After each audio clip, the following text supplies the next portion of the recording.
Vivimos obsesionados con un fantasma, un ente invisible que nos empuja, nos hace envejecer y siempre, siempre se nos escapa de las manos. El tiempo. Esta es la historia de nuestra búsqueda desesperada por atrapar lo inatrapable. Escuchad ese roce metálico, ese frío chasquido del hierro contra el hierro. Es el latido mecánico de nuestra civilización, una precisión implacable, nacida del sudor y la forja.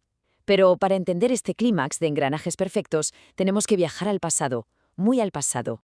Imaginemos estar bajo cielos antiguos, lugares majestuosos como la Colegiata de Alquézar imponían su presencia. Las primeras civilizaciones solo podían alzar la vista, el sol, la luna, las estrellas. Ellos dictaban el ritmo de la vida entera, las cosechas, las migraciones. El tiempo no se medía en segundos estresantes, se sentía en la piel. Era simplemente un tiempo natural. Pero claro, la noche siempre cae. Y cuando el sol desaparece, la oscuridad oculta los astros. ¿Cómo medir el tiempo entonces, en plena penumbra? Bueno, mucho antes de que existiera la máquina de hierro, el agua gobernaba las horas. Hacía falta un elemento fluido para atrapar la noche. Y así nació la clepsidra, el reloj de agua. Vasijas monumentales dictaban ahora las reglas. En Atenas, inmensos recipientes de 1000 litros marcaban cuánto duraban los discursos públicos. Y mucho antes, en Egipto, vasijas de barro cocido dejaban escapar el líquido gota a gota. Un flujo constante, la inexorable fuga de las horas. Hay una frase del escritor romano Petronio que resuena con una fuerza increíble hoy en día. Su personaje, Trimalción, necesitaba conocer el transcurso de su vida continuamente.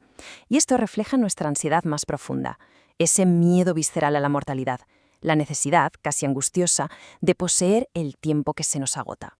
Demos un salto drástico. Siglo XIII, plena Edad Media. En el interior de los fríos monasterios cistercienses, el rezo no puede esperar. Pero hay un problema. El agua de las clepsidras se congela en el duro invierno. Así que la humanidad da un salto al vacío. Cambiamos el agua por el peso de la gravedad y nace el primer reloj mecánico. Auténticas bestias de hierro. Los llamados relojes de jaula dejaron atrás cualquier tito de delicadeza. Fueron forjados a puros martillazos. Era un trabajo físico, rudo, brutal, obra de herreros locales. Estructuras esqueléticas, chirriantes, encajadas entre gruesos muros de piedra, listas para desafiar a la eternidad. Y de pronto, el tiempo se convierte en el arma definitiva del poder. Reyes, nobles, obispos, todos empiezan a financiar torres colosales. Figuras como Gonzalo de Mena en Burgos y Sevilla imponen su autoridad desde las alturas. El reloj domina la ciudad entera. Quien controla la campana pública, controla la vida de todos. 1656. Una fecha grabada a fuego en nuestra historia. Es el gran punto de inflexión. El brillante matemático neerlandés Christian Huygens entra en escena, y con él se aniquila para siempre la era de las horas aproximadas. Todo se resume en una sola palabra: isocronismo.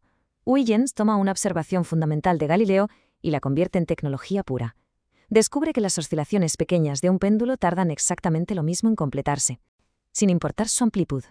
El caos medieval se somete, por fin, a las leyes exactas de la física. Fijaos en la pura elegancia de este mecanismo, un salto evolutivo brutal desde las pesadas jaulas de forja hacia una danza matemática.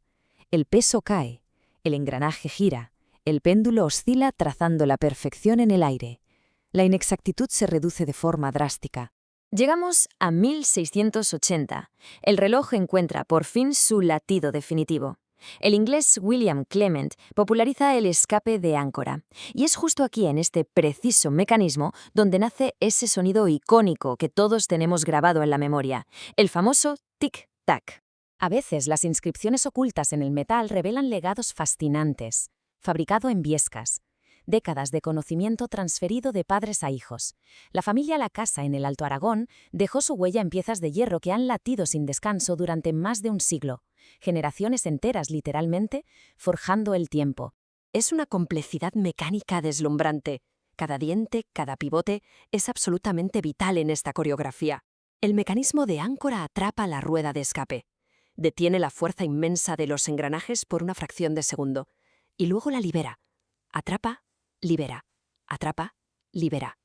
Ese es el pulso. Pero ojo, porque existía una falla fatal. Una guerra silenciosa dentro del metal. El áncora tradicional sufría de retroceso. Cada vez que el diente golpeaba, obligaba a todo el tren de engranajes a retroceder ligeramente.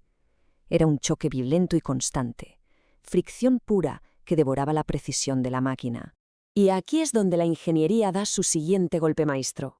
Richard Towneley y, más tarde, George Graham solucionan este caos. Crean el escape de retroceso bloqueado, eliminan de un plumazo la violencia de ese golpe hacia atrás y logran un deslizamiento casi sin fricción, suave, impecable, el isocronismo elevado a su estado más puro. Sin embargo, la ambición humana nunca descansa. Queríamos llevar el tiempo encima. Y así surge una innovación radical. El muelle real, concebido por Peter Henlein. Adiós a las gigantescas pesas de las torres. Hola a la tensión acumulada en una pequeñísima espiral de metal. Es un contraste absoluto. Lo que antes dominaba a las catedrales, lo que exigía a la mirada sumisa de toda una población, ahora cabe en la palma de una mano. El tiempo fue arrancado físicamente de las esferas públicas. Se volvió íntimo. Se escondió en los bolsillos. Y así llegamos al vibrante Londres del siglo XVII, la edad de oro de la relojería. Talleres rebosantes de actividad, como los de Joseph y Thomas Windmills. Los relojes de bolsillo dejaron de ser simples herramientas. Se convirtieron en el objeto definitivo de lujo, símbolos de estatus social y de absoluta vanguardia científica. La filosofía británica de la época representaba una pureza inquebrantable. Mientras otras cortes buscaban el exceso ornamental, ellos seguían una regla muy estricta. Cuanto más simple sea la caja exterior, mejor será el mecanismo interior. La verdadera belleza residía dentro, latiendo de forma invisible en la oscuridad. Este viaje comenzó mirando a la inmensidad de las estrellas y culminó con una evolución técnica que encadenó a la humanidad a la implacable rueda de escape de sus propios bolsillos. Al lograr atrapar y diseccionar los segundos con semejante perfección, ¿fuimos nosotros quienes dominamos al tiempo? ¿O fue el tiempo el que terminó irremediablemente por dominarnos a nosotros?